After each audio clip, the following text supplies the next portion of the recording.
Buenos días, hermanos. Bien, vamos a continuar con el estudio de la carta de Pablo a los Filipenses. La semana pasada estuvimos estudiando en el capítulo 1 de los versículos del 12 al 30. Efectivamente, claro que no alcanzamos a llegar al 30, pero hoy día vamos a tratar de retomar y terminar esa porción. Así que antes de comenzar, vamos a orar a Dios.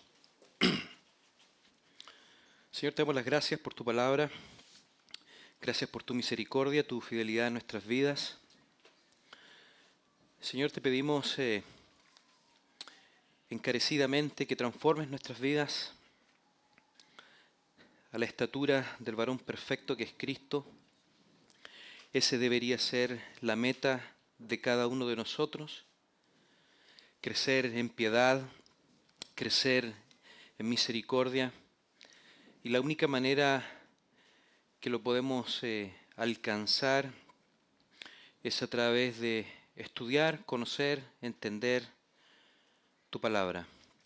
Así que te pedimos que la uses para nuestro beneficio, con el único propósito de llevarte gloria y alabanza para siempre. Gracias te damos. En el nombre de Jesús. Amén. Como les mencioné, vamos a retomar el estudio que veníamos haciendo la semana pasada. A modo de introducción vamos a pensar en los primeros versículos que observamos, en este caso el domingo, el último domingo. Nuestro texto comienza en el versículo 12. Contextualizando en breves palabras esto, recordemos que Pablo está respondiendo a la iglesia de Filipenses. Él está escribiendo una carta. Él está escribiendo una carta que había ya sido enviada de parte de los filipenses a Pablo, que estaba en la cárcel. Pablo estaba preso y de alguna manera estos filipenses pensaban de que el evangelio, el ministerio de Pablo estaba siendo mermado solamente por el hecho de estar preso. Ahora, entendiendo un poco las consecuencias de lo que conlleva estar preso en una cárcel, quizás hoy en día las cárceles de hoy en día podrían ser mucho más cómodas de lo que eran en aquellos tiempos. En aquellos tiempos estaban, aparte de estar encerrados, estaban amarrados con un grillete. Ahora, en el caso específico de esta situación en la cual Pablo estaba, este era un tipo de arresto domiciliario, pero eso no dejaba de ser incómodo y preso. Él no tenía libertad. Después de haber sido un misionero que había recorrido básicamente toda Asia, él había quedado preso. Él estaba amarrado, encadenado con un soldado romano. Por lo tanto, esto le iba a afectar o que podríamos ver nosotros que podía afectarle en este ministerio de la evangelización. Pero Pablo, respondiendo en el versículo 12, a modo de reporte a estos filipenses, él comienza en el versículo 12 y dice: quiero que sepáis, hermanos, que las cosas que me han sucedido han redundado más bien para el progreso del evangelio. En respuesta a eso, obviamente, la idea que tenían los filipenses era que el evangelio estaba siendo, así como Pablo estaba preso, que el evangelio no podía seguir avanzando. Pero Pablo les dice que lo que le había sucedido, lo que le estaba sucediendo, estaba en el progreso del evangelio. Ahora, en cierta manera, esa palabra ahí en el progreso del evangelio tiene la connotación de que es algo opuesto a lo que realmente ocurre. Cualquiera podría pensar en este caso que Pablo estaba preso y el evangelio no podía seguir avanzando. Por lo tanto, lo que Pablo está señalando aquí, que el evangelio sí estaba avanzando. Ahora, hay otra particularidad que quiero señalar, que muchas de las palabras griegas que hay aquí en Filipenses tienen un nombre técnico, que no es necesario mencionarlo, pero que solamente aparecen aquí en esta epístola. Por lo tanto, eso le da un énfasis importante. a un pueblo importante, a una ciudad importante. Recordemos que ellos ahí en Filipos, en este caso los filipenses, había una cantidad de soldados romanos, había un grupo de militares romanos. Por lo tanto, ellos creían ser personas, es como decir, cuando nos miran a nosotros los sureños, los santiaguinos, decían, no, nosotros somos santiaguinos. Y nosotros los sureños probablemente ellos piensan como que nosotros somos sureños, somos del sur. Quizás eso no se note mucho. Pero había cierta identidad en el sentido de ser de filipenses. Por eso más adelante él le dice, hey, nuestra ciudadanía no es de aquí. No es de aquí. Nuestra ciudadanía es del cielo, es celestial. Siguiendo en el versículo 13 dice, de tal manera que mis prisiones se han hecho patentes en Cristo en todo el pretorio y a todos los demás. Todos los soldados, todos los que estaban en esta cárcel o en este tipo de cárcel con Pablo, todos estaban siendo sorprendidos con la predicación de Pablo. Estaba impactando. Algo estaba ocurriendo. Por lo tanto, en el versículo 14 dice, la mayoría de los hermanos, cobrando ánimo en el Señor, con mis prisiones, se atreven mucho más a hablar de la palabra sin temor. Esto que estaba ocurriendo con el apóstol Pablo era que los hermanos se animaban, veían la condición de Pablo de estar en esa situación, preso en una cárcel, preso, atado, amarrado, encadenado con un soldado romano, y eso los que miraban y veían eso, se sentían motivados a poder predicar el Evangelio. Y eso muchas veces es práctico en el sentido, o por lo menos esa debería ser la lógica. Si nosotros vemos pasión en el Evangelio, nosotros deberíamos también sentirnos motivados. Y en efecto, si nosotros vemos y observamos a Pablo aquí en su ministerio estando preso, wow, esto a nosotros debería gatillar un deseo de querer compartir y predicar el Evangelio. Y principalmente vivir nuestras vidas en base a lo que ya hemos aprendido, en base a la palabra de Dios, en base al Evangelio. La mayoría de los hermanos cobran ánimo en el Señor con mis prisiones. Se atreven mucho más a hablar de la palabra sin temor. Versículo 15, algunos a la verdad predican a Cristo por envidia y contienda, pero otros de buena voluntad. Esto siempre ha ocurrido, siempre ha ocurrido. Ahora, el punto que está resaltando Pablo aquí en esta citación, dice que algunos a la verdad predican a Cristo por envidia y contienda, pero otros de buena voluntad. Aquí hay un punto de intenciones. Pablo más adelante en los siguientes versículos, en el 16, dice, los unos anuncian a Cristo por contención, no sinceramente, pensando añadir aflicción a mis prisiones, que estoy puesto para la defensa del Evangelio. Algo estaba ocurriendo ahí, algo estaba ocurriendo ahí. Habían personas que deseaban predicar, pero lo estaban haciendo con una mala intención. Querían, probablemente, él señala aquí, por envidia y por contienda. Probablemente querían tener el mismo estatus que Pablo. Y eso ocurría. Había muchas personas y siempre ha sido igual. Es cosa que tú prendas algún tipo de canal cristiano y te vas a dar cuenta que hay una serie de personas que lo único que pretende es que hagan una estatua de ellos o los adoren a ellos. Pero Pablo, en cierto sentido, y lo que resalta en esta carta es principalmente a Cristo y al Evangelio. Él en los siguientes versículos él va a decir, ¿sabes qué? No importa que yo esté preso, no importa mi situación, no importa mi condición, lo importante es el Evangelio, lo importante es Cristo. Y este es un tema sumamente clave en la vida cristiana.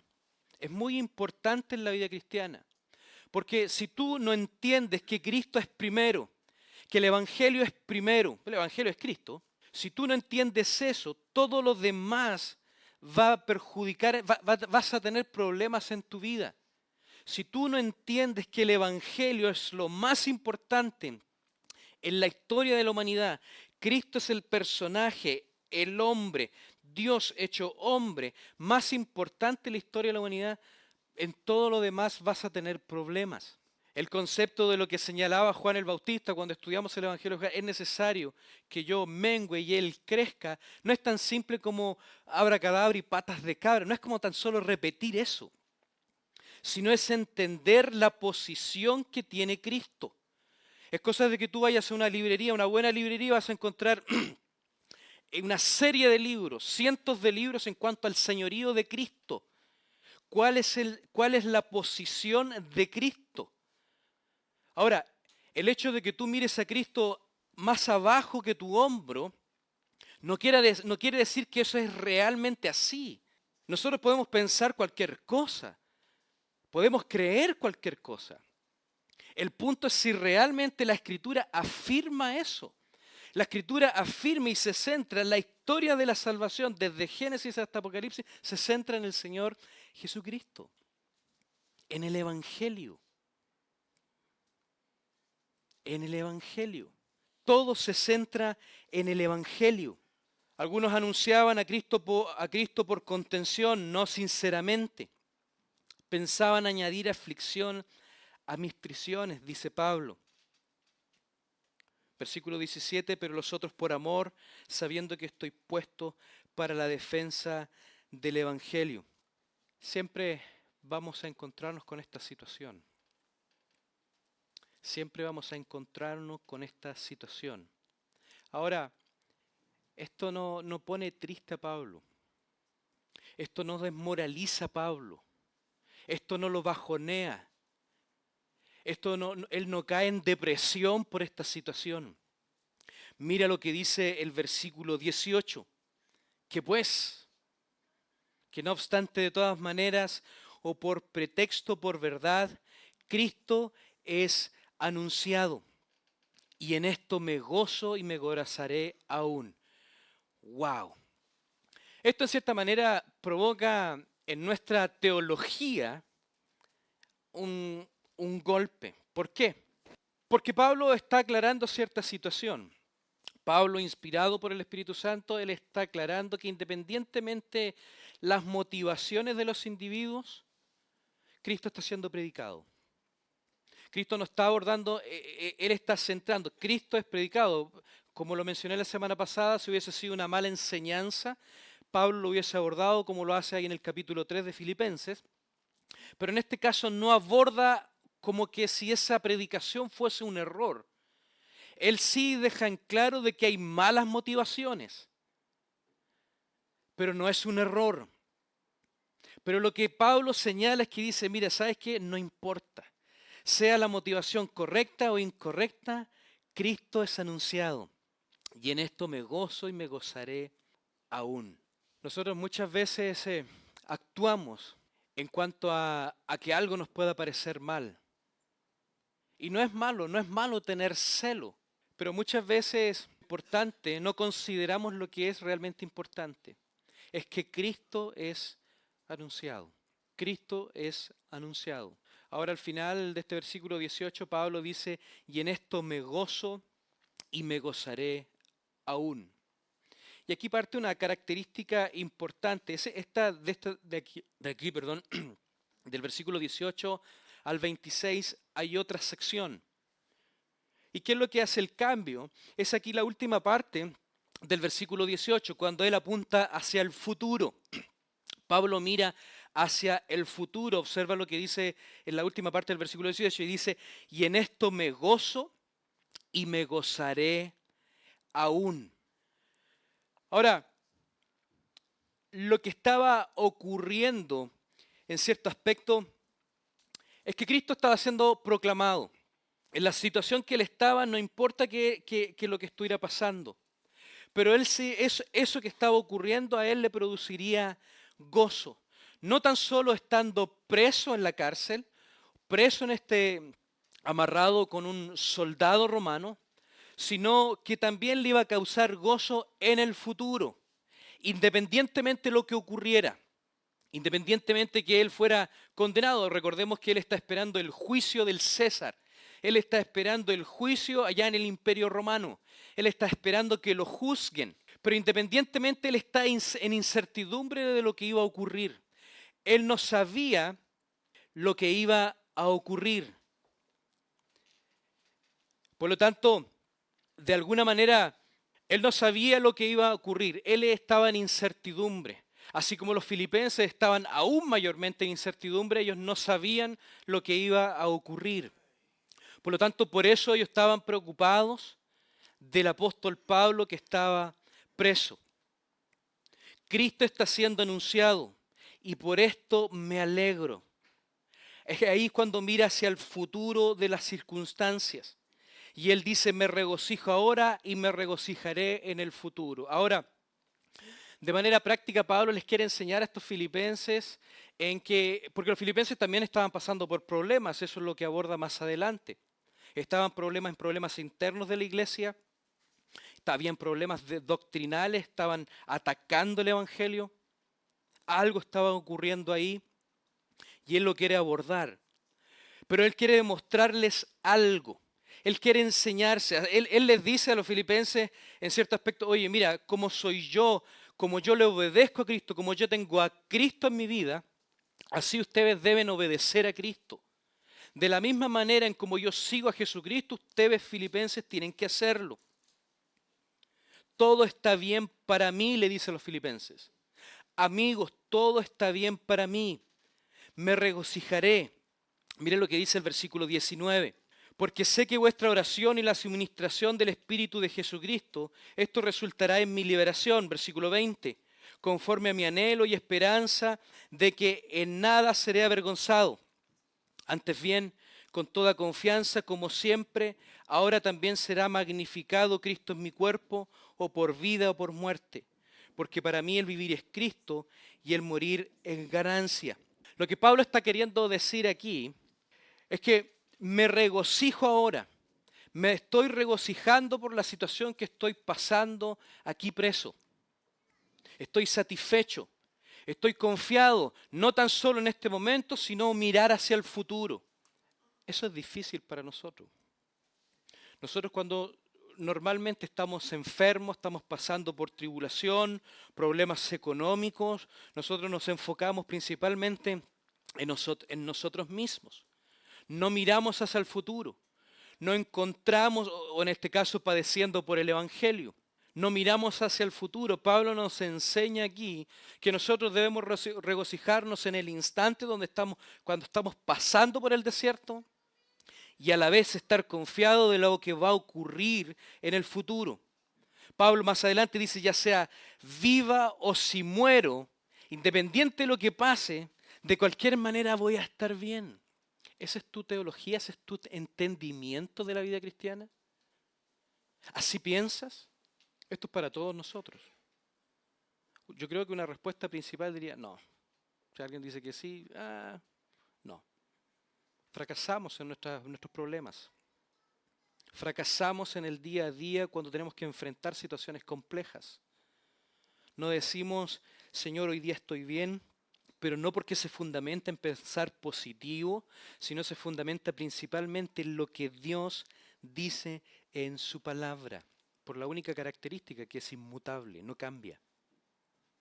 Si Él te hace una promesa, es porque va a ser así, será así. Pablo dice que su corazón está en reposo, su corazón está en paz.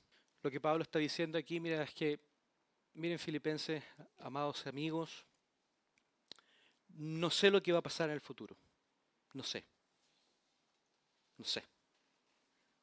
Cualquiera podría decir, pero Pablo era un apóstol, tenía la capacidad de hacer milagros. No, él hasta cierto punto se acabó. Ya habían certificado el mensaje. Pablo señala y él le dice, mira, no estoy seguro de lo que va a pasar. No lo sé con precisión. Todavía no me ha quedado claro cuál va a ser el resultado de mi juicio. Todavía no ha quedado claro qué es lo que va a pasarme finalmente después de todo esto. Pablo estaba solo. Si tú observas ahí los siguientes capítulos, te vas a dar cuenta que Pablo básicamente estaba solo, pasando por sus problemas solo. Pero él quiere que nosotros entendamos es que todos nosotros en un cierto grado u otro vivimos en incertidumbre. Todos. Todos vivimos en cierto grado en incertidumbre. Estemos enfermos, estemos en la situación que estemos, vivimos en incertidumbres. No sabemos cómo van a ser nuestras vidas mañana, pero como cristianos, lo que Pablo nos está enseñando es que nuestras circunstancias, nuestra situación, no van a cambiar, no van a modificar la realidad de nuestra posición en el Señor Jesucristo. Si tú estás en Cristo, si tú conoces al Señor Jesucristo, si tú estás en Cristo, y espero que se logre entender el estar en Cristo, el haber nacido de nuevo, el perseverar en la doctrina de los apóstoles, el perseverar en la Escritura, en la verdad bíblica, estas bendiciones son para ti. Independientemente de la situación en la cual estés enfermo, estés en tu lecho de muerte. Bueno, si estás en tu lecho de muerte no estarías acá, pero me refiero yo en la condición que estés, en la situación que esté cualquier persona. No sabemos cuál va a ser nuestra situación futura, pero este pensamiento debería abundar nuestra mente y nuestro corazón. Es que nuestra fuerza, nuestra capacidad de poder resistir en la vida se fundamenta principalmente en Cristo. Entendamos eso, en Cristo. Los problemas pequeños no podemos hacerlos gigantes. Y los gigantes de repente hacerlos pequeños porque muchas veces no comprendemos bien las cosas. Pero sabemos, si Pablo lo tenía más que claro, él no sabía qué es lo que iba a ocurrir. Pablo quiere que nosotros y que los filipenses, en este caso los filipenses, entiendan y comprendan de que independientemente de las circunstancias, él saldría victorioso. Observando ahí el versículo 19, dice, quiero hacer ahí una aclaración, dice, porque sé que por vuestra oración y la suministración del Espíritu de Jesucristo. Ahí encontramos una serie de análisis en cuanto a lo que quiere decir eso, pero por el contexto inmediato y por el contexto del libro, es un sinónimo ya que el libro es completamente cristocéntrico, se está refiriendo al Espíritu de Dios, al Espíritu Santo.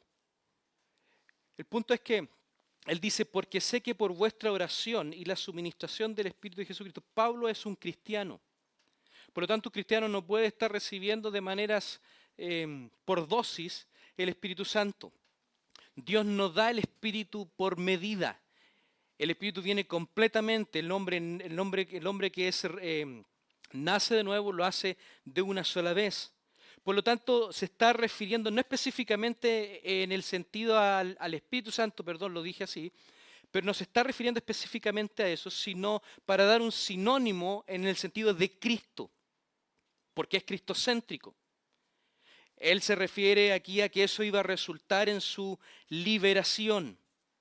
Ahí se usa la palabra sotería, y también en cierto aspecto es un tanto complejo lo cual se refiere. Se puede referir a la escatología personal, en cuanto que algún día estamos en una condición, por ejemplo, muy mala, sabemos que vamos a morir, pero algún día seremos liberados en presencia del Señor para llegar al cielo y pasar a la eternidad. Pero por lo que Pablo está señalando, no específicamente nos está refiriendo al tipo de salvación eterna, sino se está refiriendo a la salvación que podría venir a través de poder salir de la cárcel. Versículo 20 dice, conforme a mi anhelo y esperanza de que en nada iba a ser avergonzado. Antes bien, con toda confianza, como siempre, ahora también será magnificado Cristo en mi cuerpo por vida o por muerte. Por lo tanto, independientemente de lo que le iba a ocurrir a Pablo, y se refiere claramente al futuro, versículo 20 dice, conforme a mi anhelo y esperanza de que en nada seré avergonzado. Antes bien, con toda confianza, como siempre ahora también, será magnificado Cristo en mi cuerpo por vida o por muerte. Esto se hace, Pablo está pensando en el futuro, pero Pablo a eso no le atemoriza. Pablo quiere decirle a los filipenses que eso no lo va a atemorizar. Él, por nada, él no iba a ser avergonzado, sino que con toda confianza él esperaba lo que el Señor haría, refiriéndose siempre al tiempo futuro. O sea, lo que ocurriría estando vivo, estando muerto, esa situación exaltaría al Señor Jesucristo. Él lo exaltaría. Y eso es lo que en cierta manera sucederá. Pablo dice que Cristo cumplirá su obra en mí. Pablo señala en ciertos aspectos, si él permanece cautivo, él iba a exaltar a Cristo en el encarcelamiento. Si es liberado, también iba a exaltar a Cristo en su libertad mientras regresaba al ministerio. Si moría, iba a estar con Cristo y también iba a exaltar a Cristo. O sea, es importante que comprendamos esto. Si tú eres un creyente, un verdadero cristiano, tú tienes que entender que pase lo que pase, Cristo va a ser exaltado. Y eso corre en beneficio tuyo. Si tú estás vivo, tú sigues vivo, es para el ministerio. Pablo lo presenta así más adelante, es para el ministerio. Si estoy aquí va a ser para bendición de ustedes, pero si me muero, mejor aún. Esa es una correcta, no lo voy a nombrar teología, lo voy a nombrar un correcto entendimiento de cómo debemos pensar en medio del sufrimiento, en medio del dolor, en medio del camino de piedras, por decirlo así. Independientemente de lo que ocurra, Cristo va a ser exaltado. Quizás como lo presenta Pablo, se hace sumamente difícil para nosotros. Se hace sumamente difícil pensar en esto. Porque tenemos cierto aspecto de ser egocéntricos. Cuando tenemos un problema, yo primero, yo segundo, yo tercero. Necesito solucionar esto porque me agobia. No pienso en el Señor. No pienso en Cristo. Debemos ser honestos y pensar en esta realidad. Cristo es superior a mí. Cristo es más importante para mí que lo que sucede en mi vida. ¿Logramos comprender eso? Cristo es más importante. Ahora, si las consecuencias de lo que te está ocurriendo es a causa de tu pecado, bueno, eso en cierta manera igual va a glorificar a Cristo si tú vas a Él. Si tú vas a Él en medio de todo eso, igual va a glorificar a Cristo. Igual. Ahora, Pablo allá al final, en el capítulo 4, él enseña y él dice, sé vivir humildemente y sé tener abundancia. En todo eso estoy enseñado, así para estar saciado como para tener hambre, así para tener abundancia como para padecer necesidad. Todo lo puedo en Cristo que me fortalece. El único que puede sostener, fortalecer la vida del hombre en el caminar en esta vida es Cristo. Nosotros que estamos aquí en la iglesia tenemos la gran oportunidad de poder entender que la única manera en cómo nosotros podemos caminar por esta vida de dificultad es teniendo a Cristo en nuestras vidas. Es teniendo a Cristo. Probablemente las realidades no cambien grotescamente o rotundamente, pero la única manera es teniendo a Cristo. No hay otra manera. Y Pablo le quiere enseñar eso a los filipenses. Debes confiar en Cristo. Debes esperar en Cristo, sin importar cuáles sean las circunstancias, sin importar qué es lo que esté ocurriendo exactamente en tu vida. Tu hombre interior debe estar en reposo, descanso, siempre, descansando en el Señor. ¿Esa es tu realidad? ¿O pasas estresado? ¿Cuál es tu realidad? ¿Pasas estresado? ¿Pasas pensando en cómo voy a solucionar los problemas? ¿O descansas completamente en el Señor Jesucristo? Ese es un derecho para los cristianos, no porque se lo merecen, sino porque en cierta manera tú eres un creyente, pasas a ser de la familia del Dios y Dios te bendice con eso. El que comenzó en vosotros la buena obra, la perfeccionará hasta el día de Jesucristo. Él es el que te sostiene, Él es el que te sostiene día tras día. Ahí vaya Filipenses 1:22, Cristo es la razón por la que Pablo vive. Cristo es la razón por la que Pablo vive. Mas si el vivir en la carne, versículo 22, mas si el vivir en la carne resulta para mí en beneficio de la obra, no sé entonces qué escoger, versículo 23, porque de ambas cosas estoy puesto en estrecho, teniendo deseo de partir y estar con Cristo, lo cual es muchísimo mejor. 24 dice, pero quedar en la carne es más necesario por causa de nosotros. Pablo quiere que entiendan algo específico los filipenses, que la situación que le estaba ocurriendo, independientemente si él moría, él padecía enjuiciado por los romanos. Ahora, este arresto domiciliario que tenía Pablo no es como el arresto domiciliario que alguien puede tener hoy en día. El arresto domiciliario que alguien puede tener hoy en día no le va a ocurrir nada más que esté arrestado y probablemente te vayan a visitar la policía, probablemente no. Pero en el caso de Pablo, él estaba esperando el juicio. Él tenía la facultad de poder tener un arresto domiciliario porque él era ciudadano romano. Y por ahí usted sabe, probablemente haya tenido algún beneficio por ser ciudadano romano. Entonces, él pudo haber conseguido esto, pero aún así, él no sabía lo que iba a ocurrir. Probablemente él iba a ser enjuiciado, iba a ser muerto. Pero él le dice a los filipenses, si muero voy a estar con Cristo. Y eso es lo mejor que me podría pasar. Miren, hermanos, nosotros tenemos tanto apego a la vida. Y es entendible. Muchas veces pensamos en nuestros hijos, en nuestros familiares, que sobre todo si no son creyentes, cuando entendemos lo que va a ocurrir y nos preocupamos por eso.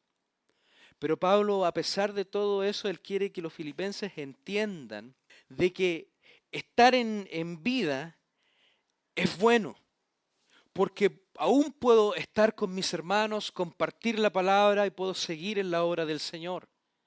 Pero él resalta y subraya y destaca que es aún mejor el que el Señor se lo llevara. Y eso es lo que espera cada creyente. ¿Por qué amamos tanto la vida que podemos obtener en este mundo? ¿Por qué nos aferramos tanto a esto? ¿Por qué nos aferramos tanto a este mundo? Es porque probablemente no entendamos, no comprendamos las bendiciones o quién realmente es completamente Cristo. Ahora, el señalar, decir conocer completamente a Cristo sería una falacia, porque nunca vamos a dejar de conocer al Señor, ni en esta vida ni en la siguiente. Siempre vamos a estar conociendo al Señor. Él es infinito. Pero ese es un problema, el estar tan arraigado a este mundo y sobre todo es un problema cuando se está arraigado a las cosas materiales, a mi posición, que esa era la situación de los filipenses. Por lo tanto, lo peor que el mundo me puede hacer, dice Pablo, si me ejecutan mañana, simplemente me van a introducir en la presencia del Señor. Si el problema está cuando no estás en el Señor, no te engañes. No pienses de que estás en el Señor.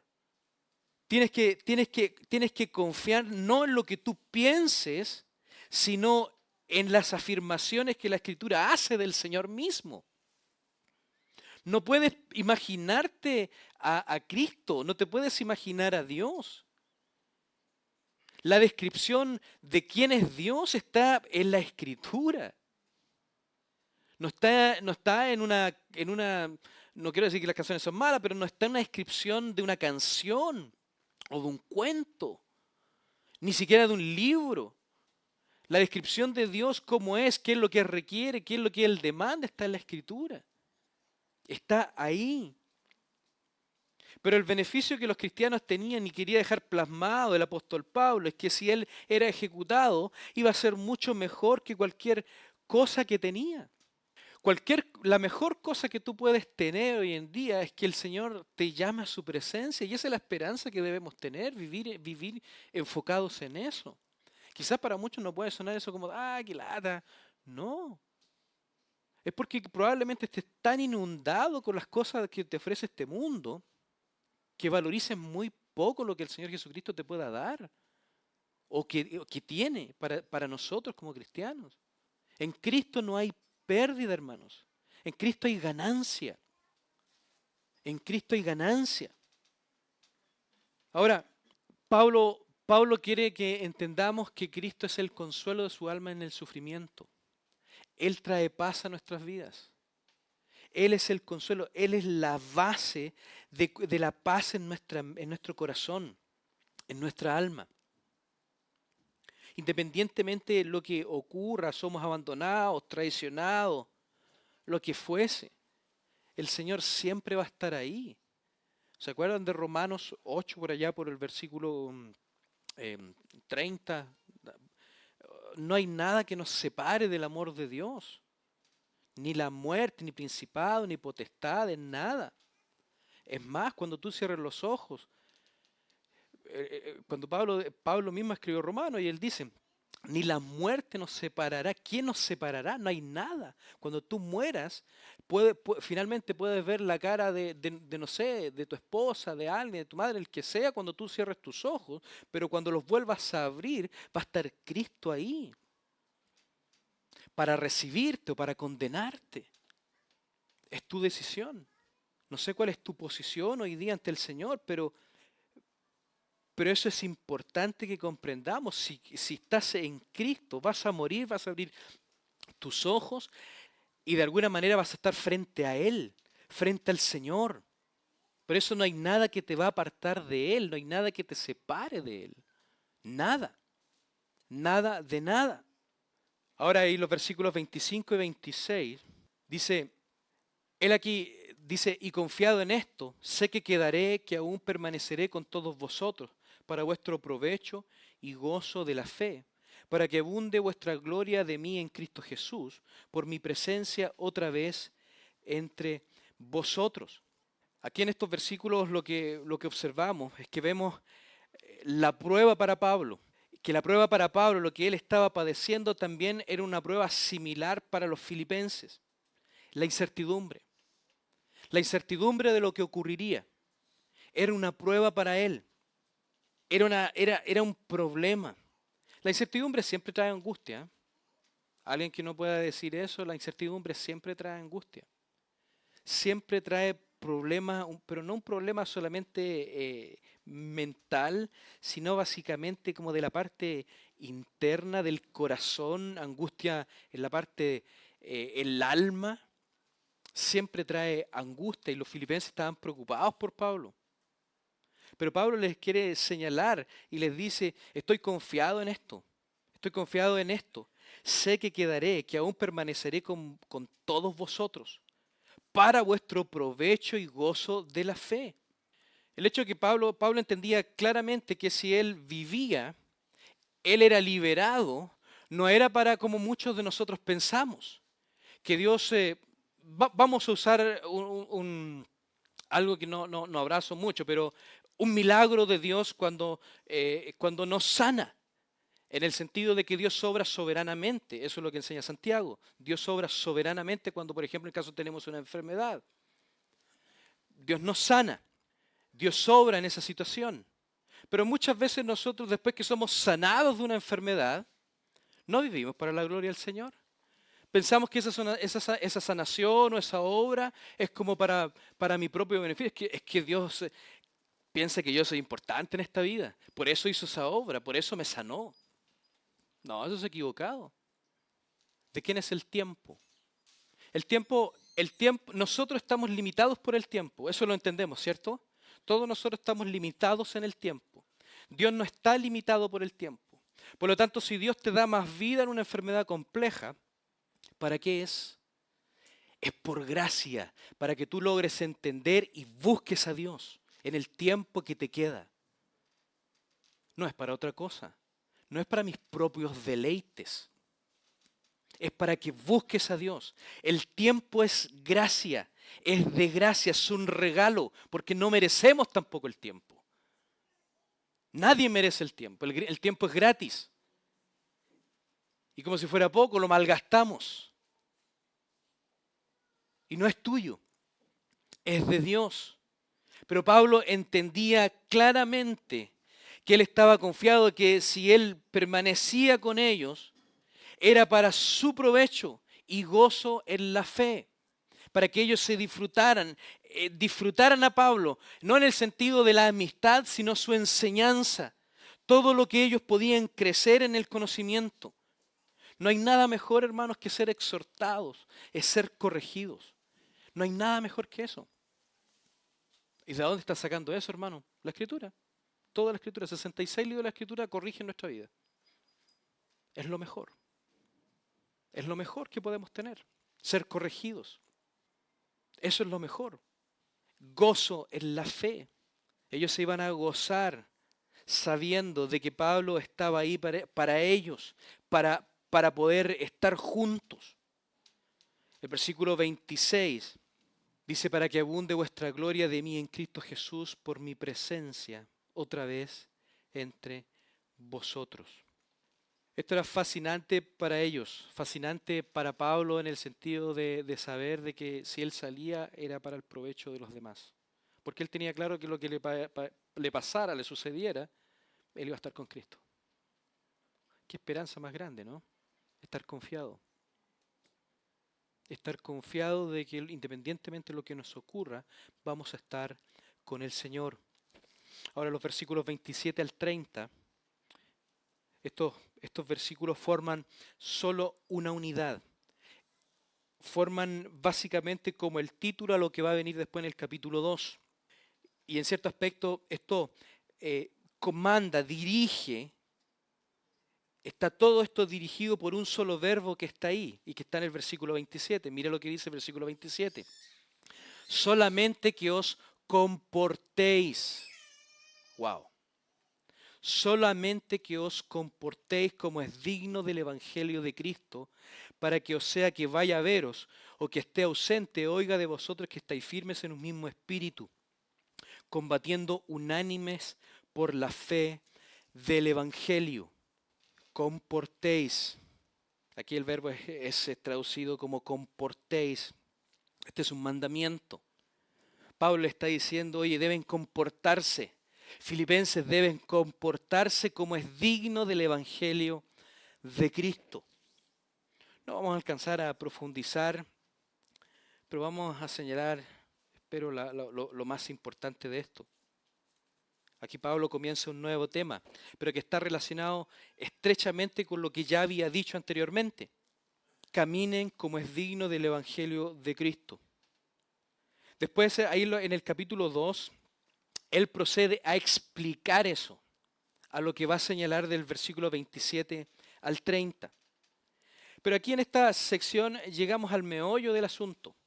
Llegamos al motivo principal de por qué se ha escrito esta carta. Y aquí en particular lo que se destaca es el vínculo triple que mantiene la unidad de la carta. ¿A qué me refiero con esto? Es la relación, la comunión que existe entre los filipenses, Pablo y principalmente con Jesucristo. Eso ya lo había señalado allá en el capítulo 1, versículo 5, donde dice, por vuestra comunión en el Evangelio desde el primer día hasta ahora. Él se gozaba, versículo 4, él se gozaba por los filipenses. Se gozaba por la comunión en el Evangelio. Por lo tanto, Pablo quería en cierto sentido enseñarles a estos filipenses, mira, tenemos comunión. Si yo en Cristo logro resistir lo que estoy pasando en la cárcel, de aún seguir predicando, pasando el sufrimiento, ustedes también tienen que hacerlo. Porque estamos en comunión. Tenemos al mismo Cristo. Tenemos al Señor. Cristo, Pablo y los filipenses. Ahora, quiero que entiendas que la vida cristiana no es un patio de recreo, amados. No es un patio de recreo.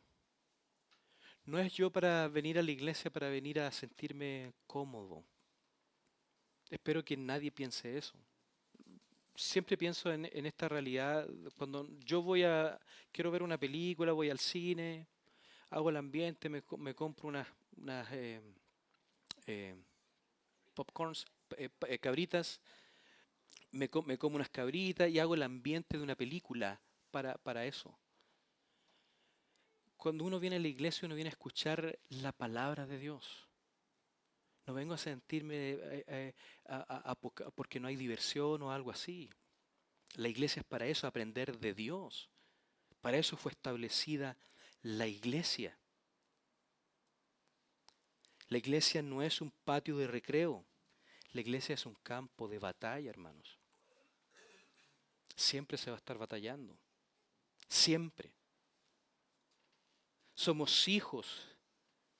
Somos hijos de Dios.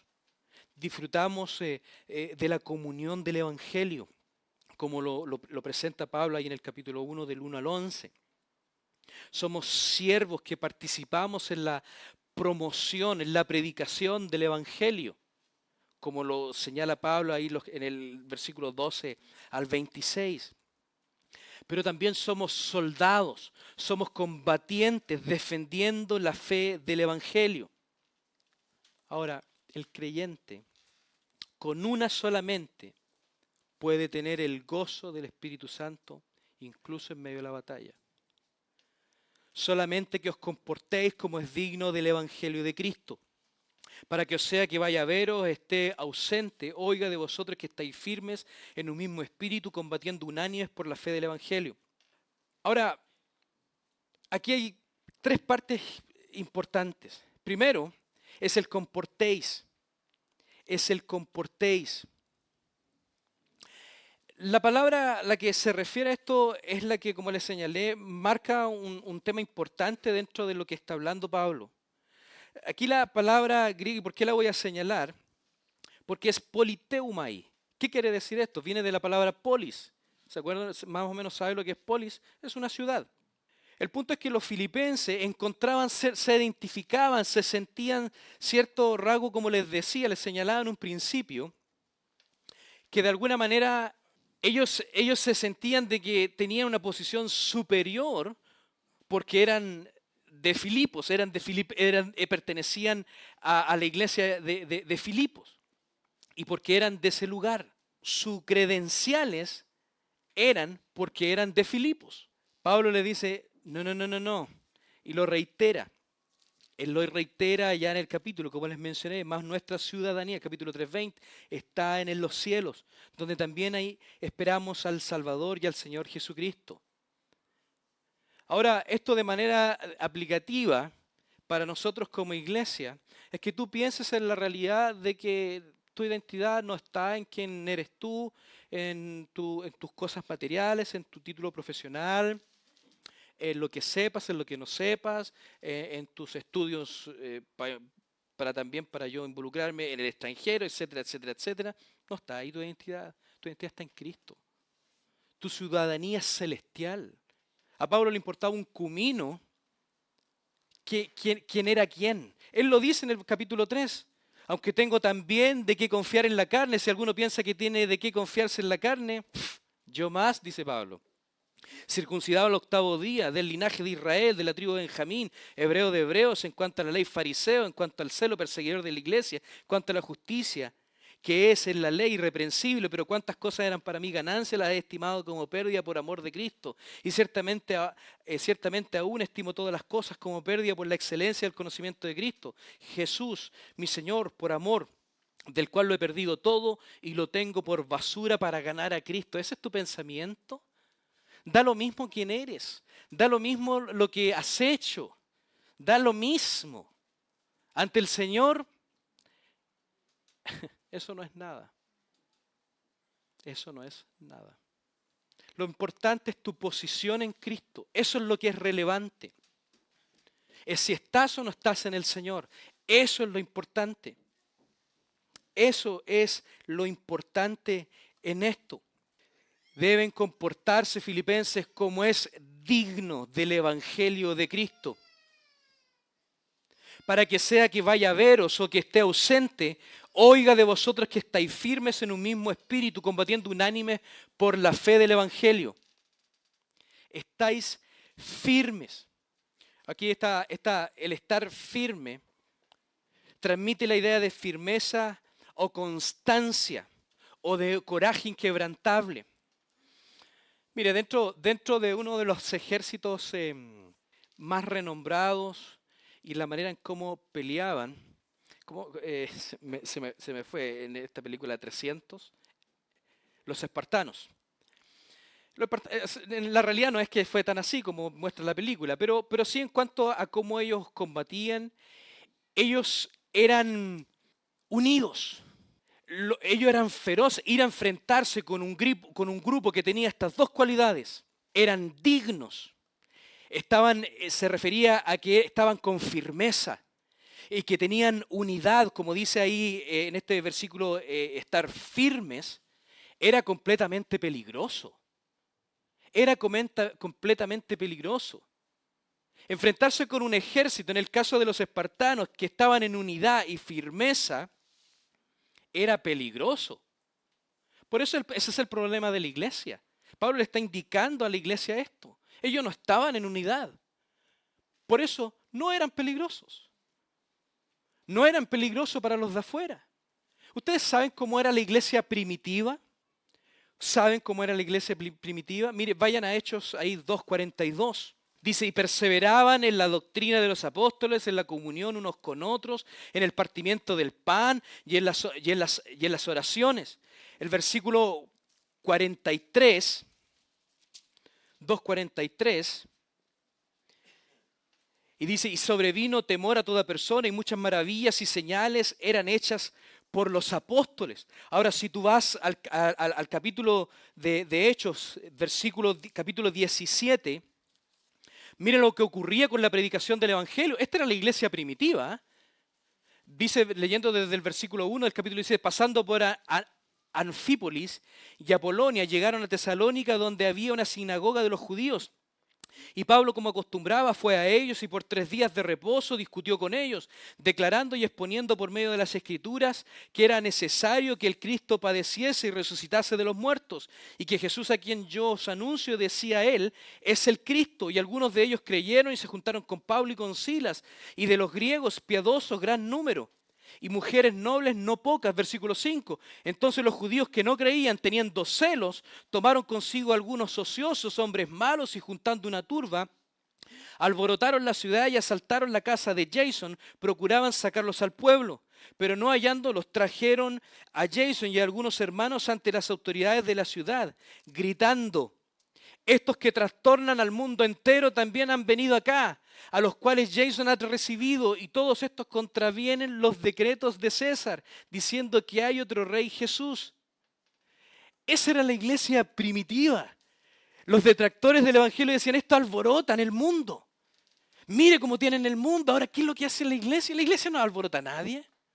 Hoy en día hay una fuerte tendencia a querer sexualizar a nuestros niños. ¿Dónde están los líderes espirituales? Ninguno. ¿Dónde está la iglesia cristiana peleando por la verdad?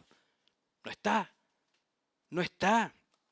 Cuando tú encuentras, amados hermanos, una iglesia donde hay unidad y firmeza, son peligrosos. Son peligrosos. Son peligrosos para el mundo. Si tú observas lo que dice Mateo 16, cuando es la confesión de Pedro, las puertas del Hades no van a prevalecer contra la iglesia. Las puertas del Hades no van a resistir la fuerza de la iglesia. No van a ser capaces porque el Evangelio es el poder de Dios para salvación a todo aquel que en Él cree. Ese es el punto. Estad firmes en un mismo espíritu, combatiendo unánimes por la fe del Evangelio. Ahora no estoy hablando de que nos juntemos y vamos con los católicos, no estoy hablando de eso. No estoy hablando de eso, sino como iglesia local, sencillamente. Como iglesia local. ¿Era el problema de los filipenses? Es el problema también de Filadelfia. Es el problema de cualquier iglesia cristiana hoy en día. La falta de unión y la falta de firmeza en la palabra del Señor. Se carece. Por eso no trastornan el mundo. Por eso no trastornan el mundo. Si todas, tú estudias la historia de la iglesia, te vas a dar cuenta que cuando más hubieron, en el periodo de la iglesia, hubieron avivamientos, no fue en los 20 o 30 últimos años. No. Fue cuando la predicación bíblica se centró específicamente dentro de la iglesia. Y todos empezaron a vivir en base a la Escritura. Todos amaban la palabra de Dios. Se centró completamente en la Escritura. Le damos gracias a Dios porque en cierta manera aquí seguimos escuchando la palabra de Dios y eso es bueno, hermano. Debemos estar agradecidos a Dios por eso.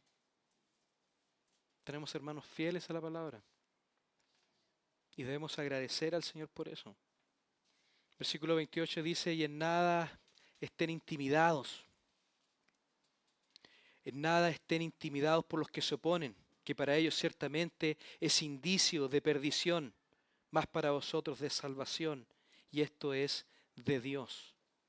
Los filipenses no debían permitir que la oposición de los incrédulos o de los que no se da mucho detalle de los que estaban oponiéndose en cuanto a esto.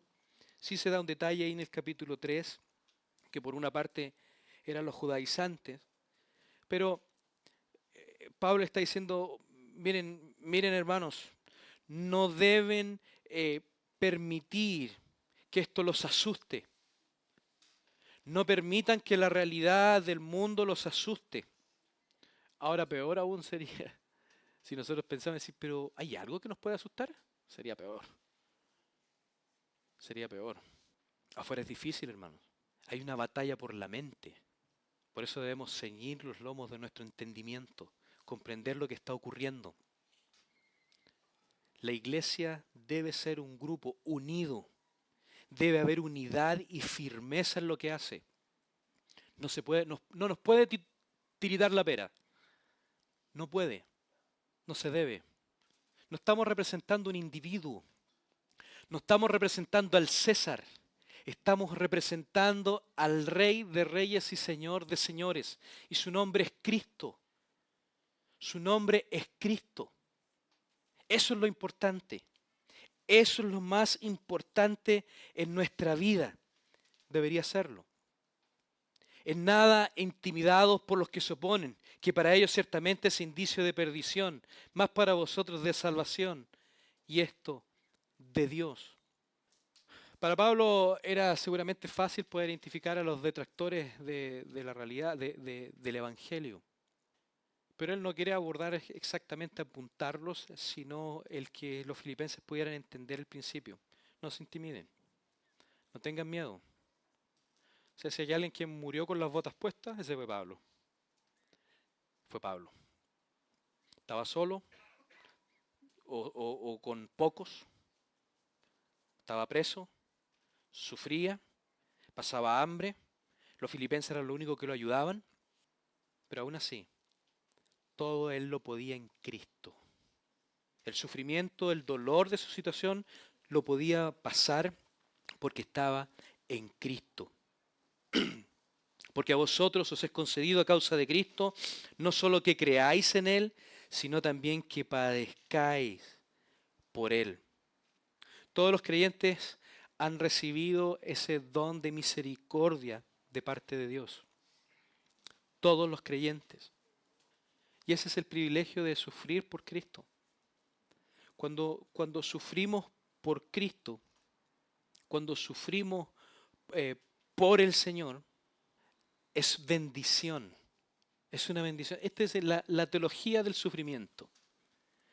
Para nosotros muchas veces, ¿cómo va a ser bendición esto? Sí, porque a través del dolor, del sufrimiento, de la prueba, Dios te moldea. Dios cambia tu vida. Dios te moldea. Dios te hace a la imagen del Señor Jesucristo. La palabra cuando dice, porque a vosotros es concedido a causa de Cristo, no solo que creáis, sino que también que padezcáis. Aquí la palabra concedido es de la palabra caris o charis, como se puede leer, y que es lo que se refiere a la gracia. Se refiere a la gracia que Dios le ha dado a los hombres, en este caso a los cristianos. Ahora, pocos cristianos ven el sufrimiento como una bendición. No lo ven como una bendición. Pero eso es lo que realmente es. Eso es lo que Pablo quiere señalar en cuanto al sufrimiento. El sufrimiento es una bendición porque me está cambiando, me está transformando a la imagen del Señor Jesucristo. Ahora, de paso, quiero señalar, antes de entrar ahí al versículo 30, por ejemplo, si usted lee en Santiago capítulo 1, del 3 al 4, dice, sabiendo que la prueba de vuestra fe produce paciencia, mas tenga la paciencia su obra completa, para que seáis perfectos y cabales, sin que os falte cosa alguna, yendo hacia la perfección. Primera de Pedro, capítulo 1, versículos 6 y 7, dice, en lo cual vosotros os alegráis, aunque ahora por un poco de tiempo, si es necesario, tengáis que ser afligidos en diversas pruebas, para que sometida a prueba vuestra fe, mucho más preciosa que el oro, el cual aunque perecedero se prueba con fuego, sea hallada en alabanza, gloria y honra cuando sea manifestado Jesucristo. Y observa lo que dice Hebreos 2:10. Referente a los sufrimientos del Señor Jesucristo. Dice, porque convenía aquel por cuya causa son todas las cosas, y por quien todas las cosas subsisten, que habiendo de llevar muchos hijos a la gloria, perfeccionase por aflicciones al autor de la salvación de ellos. Cristo nos dio el ejemplo. Cristo nos dio el ejemplo en base a su sufrimiento. Él sí era perfecto en todas sus áreas, pero Él nos da el ejemplo de que la perfección, para que nosotros podamos llegar a la estatura del varón perfecto, debemos pasar por el sufrimiento. Preocúpate si todo siempre está bien. Preocúpate si todo está bien. Pero el punto del sufrimiento, de las dificultades, son para que tú llegues a la estatura del varón perfecto. Ahora, de paso, el Señor ha establecido la manera en cómo esto tiene que ser. Allá en Efesios, capítulo 4, mira lo que dice, versículo 11, y él mismo constituyó a unos apóstoles, a otros profetas, a otros evangelistas, a otros pastores y maestros, a fin de perfeccionar a los santos para la obra del ministerio, para la edificación del cuerpo de Cristo, hasta que todos lleguemos a la unidad de la fe y al conocimiento del Hijo de Dios, a un varón perfecto a la medida de la estatura de plenitud de Cristo. ¿Qué quiere decir todo esto? Es que tú vas a crecer a la estatura del varón perfecto que es Cristo, pero no solo en comunión con otros creyentes. Esto está hecho para la iglesia. ¿Cómo tú vas a madurar? ¿Cómo tú vas a crecer en la estatura del varón perfecto que es Cristo? Es en la iglesia. Es ahí donde encuentra los dones que Dios ha puesto a los hombres para que puedan ser edificados y poder crecer a la estatura del varón perfecto que es Cristo. ¿Se logra entender eso? No es en otro lugar. Es en la iglesia de Cristo. Es a través de este grupo de creyentes. Por eso Pablo resalta que es importante la unidad y la firmeza. Estar todos en un mismo espíritu, en la misma mentalidad. Por eso es importante la unidad en el pensamiento. Para que todos vamos y avancemos al mismo objetivo. No todos andemos dispersos, unos para allá, otros para allá, otros. No vamos a llegar a ningún lugar. Por eso no es peligrosa la iglesia. La iglesia es peligrosa para el mundo, para el pecado, para Satanás, cuando tiene unidad, están firmes y están en un espíritu. Versículo 30. Teniendo el mismo conflicto que habéis visto en mí y ahora oís que hay en mí. Refiriéndose, vamos a leer el versículo 29, dice, porque a vosotros os es concedido a causa de Cristo, no solo que creáis en Él, sino también que padezcáis por Él, teniendo el mismo conflicto que habéis visto en mí, y ahora oís que hay en mí. Los filipenses estaban pasando lo mismo. Estaban pasando el mismo sufrimiento. Es más, Pedro, el apóstol Pedro, en su epístola, en la primera, no estoy seguro, pero por ahí lo dice, él dice que hay hermanos en todas partes del mundo que padecen las mismas situaciones.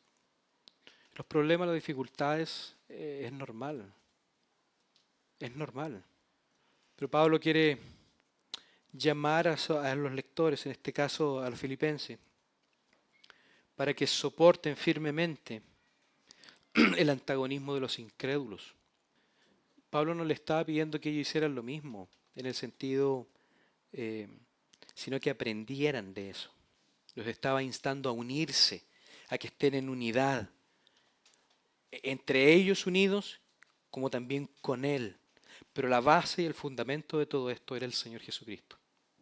Y el medio que Dios iba a utilizar era el sufrimiento. Era el sufrimiento. Ahora, todas estas bendiciones tú las puedes obtener solamente si estás en el Señor Jesucristo. La esperanza futura de estar con el Señor solamente la vas a obtener si estás en Cristo. Por eso es importante que sepas, entiendas, te asegures de que estás en el Señor. Así que vamos a orar. Señor, te agradecemos la oportunidad que nos das de tener tu palabra en nuestras manos. Señor, ayúdanos a poder comprender la importancia de la unidad. Sabemos y entendemos de que muchas veces nuestro egoísmo, nuestro deseo de participación, de estar en el centro, probablemente pueda estar errado. No conocemos los corazones, no conocemos las motivaciones. Pero te pedimos, Señor, que a través de tu palabra, de comprender la importancia de la unidad y que debemos comportarnos, debemos movernos como es digno del Evangelio de Cristo. Te pedimos que nos ayudes a estar firmes en un solo espíritu. Que tú seas el centro, así como Pablo presenta esta carta que es sumamente cristocéntrica, que tú seas el centro y que logremos entender que si tú no eres el centro no hay nada, estamos vacíos. Que tú nos ayudes, que tú nos ablandes nuestros corazones a comprender que la base de la unidad y la firmeza eres tú. Nunca se va a lograr la unidad ni la firmeza si tú no estás en medio de nosotros. Señor, te damos las gracias por cada persona que está en este lugar. Te pedimos que los que no te conocen te puedan conocer, puedan venir a arrepentimiento, puedan comprender que están apartados de ti, que son enemigos tuyos y que necesitan ser reconciliados. Te damos las gracias por tu palabra, porque la tenemos en nuestras manos y ella nos corrige. Todo esto lo dejamos en el nombre de nuestro Salvador, nuestro Señor Jesucristo.